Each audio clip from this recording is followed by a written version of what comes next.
Hawkins campers. I'd like to share a story with you tonight. It's called The Pain and the Great One. It's by Judy, Blume. You can't really see the pictures, but it's a story about a brother and a sister. And so, of course, the brother is the pain, the sister is the great one.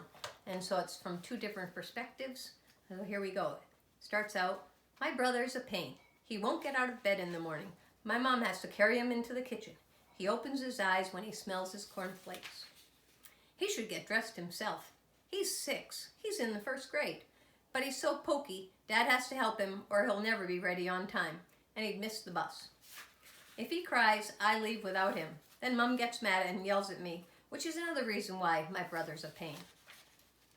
He's got to be first to show Mom his schoolwork. She says, ooh, and ah, over all his pictures, which aren't great at all, but just ordinary 1st grade stuff. At dinner, he picks at his food.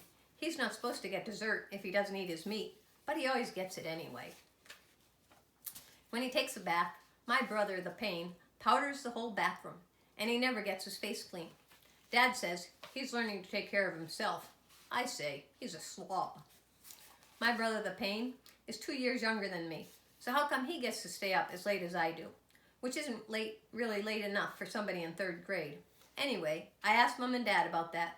They said, you're right, you are older. You should stay up later. So they tucked the pain into bed. I couldn't wait for the fun to begin. I waited and waited and waited. But Dad and Mom just sat there reading books. Finally, I shouted, I'm going to bed. We thought you wanted to stay up later, they said. I did, but without the pain, there's nothing to do. Remember that tomorrow, Mom said, and she smiled. But the next day, my brother was a pain again. When I got a phone call, he danced around me singing stupid songs at the top of his lungs. Why does he have to act that way? And why does he always want to be the garbage man when I build a city out of blocks? Who needs him knocking down buildings with his dumb old trucks? And I would really like to know why the cat sleeps on the pain's bed instead of mine, especially since I'm the one that feeds her. That's the meanest of all. I don't understand how Mom can say the pain is lovable. She's always kissing him and hugging him and doing disgusting things like that. And Dad says the pain is just what we always wanted. Yuck. I think they love him better than me. Now we're going to hear the other side of the story, the great one. My sister thinks she's so great just because she's older, which makes Dad and Mom think she's really smart. But I know the truth. My sister's a jerk. She thinks she's great just because she can play the piano, and you can tell the songs are real ones. But I like my songs better, even if nobody's ever heard of them before. My sister thinks she's so great because she can work the can opener, which means she gets to feed the cat, which means the cat likes her better than me, just because she feeds her. My sister thinks she's so great just because Aunt Diana lets her watch the baby and tells her how much the baby likes her. And all the time the baby is sleeping in my dresser drawer, which Mom has fixed up like a bed, for when the baby comes to visit, and I'm not supposed to touch him, even if he's in my drawer and gets changed on my bed. My sister thinks she's so great just because she can remember phone numbers, and when she dials, she never gets the wrong person. And when she has friends over, they build whole cities out of blocks. I like to be the garbage man. I zoom my trucks all around. So what if I knock down some of their buildings? It's not fair that she always gets to use the blocks. I told Dad and Mom. They said, you're right. Today you can use the blocks all by yourself. I'm going to build a whole city without you, I told the great one. Go ahead, she said.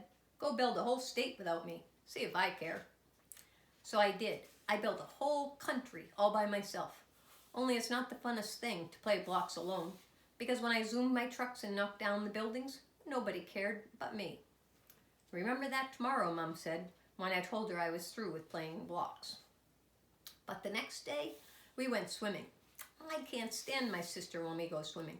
She thinks she's so great just because she can swim and dive and isn't afraid to put her face in the water.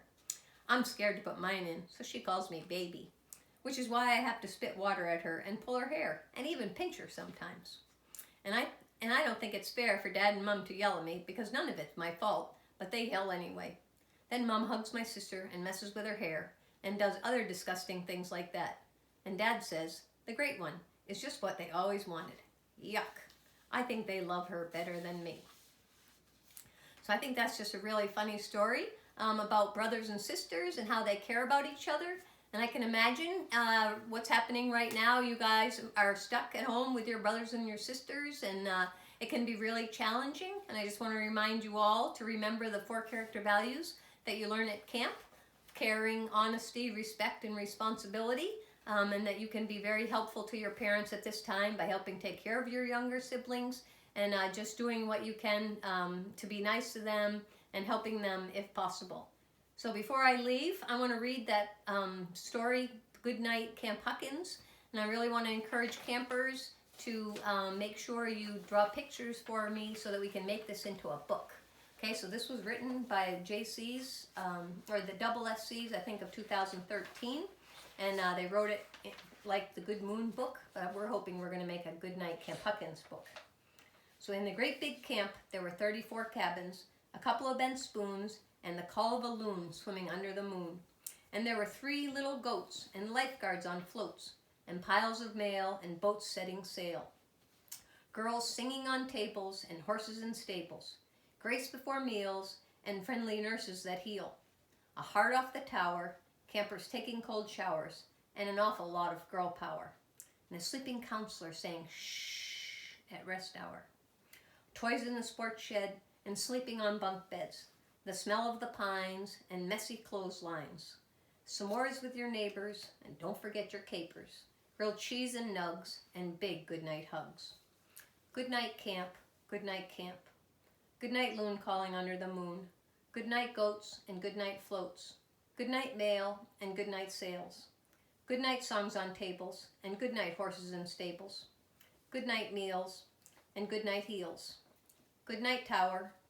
Good night, cold showers, but never good night to girl power. Good night, sleeping counselor during rest hour. Good night, shed. Good night, beds. Good night, pines, and good night, clotheslines. Good night, stars. Good night, air. Good night, Nellie girls everywhere. Good night, Camp Huckins. Good night to you. You are the best camp I ever knew. We will be always faithful and true. Good night, Camp Huckins. Good night to you. So don't forget to get out your pens and paper and draw those pictures for us so we can make this into a picture book and actually be able to sell it at the Camp Huckins store. Good night, everyone. We'll see you next week.